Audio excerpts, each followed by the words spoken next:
ভাইঙ্গা বলাইছেন এটা আমার বাবার অসুখের ওষুধ। ঠিক আছে দেখতে। ভাই আমার বাবা অসুস্থ ভাই।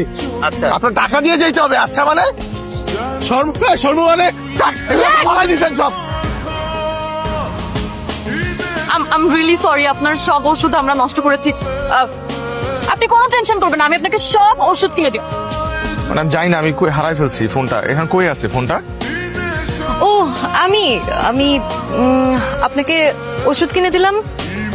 ও আপনি? আচ্ছা আপনি না আপনি মানে আপনার ফোনটা আমার গাড়িতে রেখে গিয়েছিলেন, আমি আপনাকে অ্যাড্রেস দিয়ে দিচ্ছি। জি বসুন না।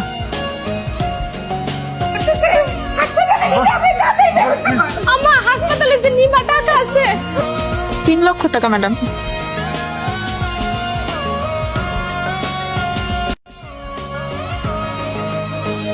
কি নেবে? কফি?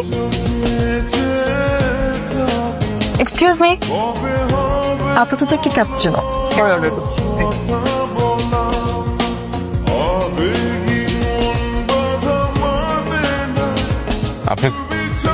আপনি খুব ভালো একটা মানুষ। আমার বাবা অসুস্থ হওয়ার পর আমি তো ভয় পেয়ে গেছিলাম। আপনি যেভাবে হেল্প করছেন, আপনি হেল্প না করলে আব্বাকে বাঁচাইতে পারতাম না। কিন্তু আমি তো তোমাকে এমনি এমনি হেল্প করি, হয়তো হেল্প করার পিছনে কোনো কারণ আছে।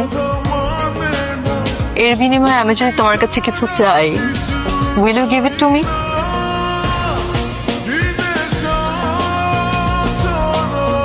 অবশ্যই। আপনি আমার আব্বার জান বাঁচাইছেন। আপনি যা চাবেন আমি আমার সামর্থ্যের মধ্যে হলে অবশ্যই করব।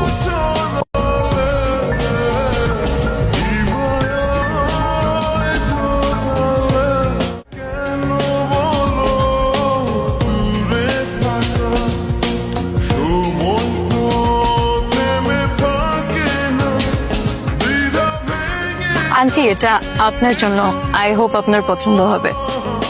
খুব সুন্দর হয়েছে মা। ভাইয়া এটা তোমার জন্য, এইগুলো তোমার জন্য, অনেকগুলো কামিজ আছে।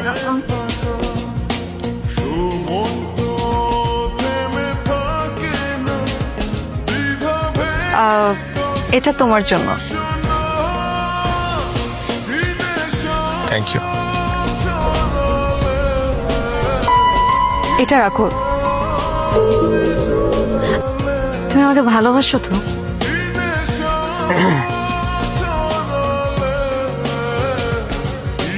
আমি আসতেছি। জি জি জি জি স্যার। ওকে। আমার একটু যাইতে হবে বুঝছো, ওই অফিস থেকে ফোন দিছে। তুমি একটা সিএনজি নিয়ে বাসায় চলে যাও। এই নাও 1000 রাখো না। আমি চাই তুমি সারাটা জীবন আমার সাথে থাকো। হ্যালো মিলি, দোস্ত তুই তাড়াতাড়ি বেরো। রাফিন ভাইকে আর একটা মেশতে দেখছি আমি, আমার কাছে নরমাল লাগে না, খুব জোরাজোরি করে বসেছিল ওরা। কি বলতেছে সেসব? বিমানের বাচ্চা একটা দিয়ে হয় না তোর? এই মেয়েকে, এই মেয়েকে আমি তোমার বুঝাই বলতেছি। কি সব বুঝাবি তুই আমাকে? হ্যাঁ এই এই কে তুমি? আমি তোমার বুঝাই বলতেছি। এই তুমি ওরে বলো নাই, তুমি ওরে বলো নাই তোমার সাথে আমার 3 বছরের সম্পর্ক, তুমি বলো নাই ওকে? তুমি আমার বয়ফ্রেন্ডের সাথে এখানে নষ্ট করতে। হ্যাঁ, রেসিপির মতো আমি যখন ছোট ছোট দেখো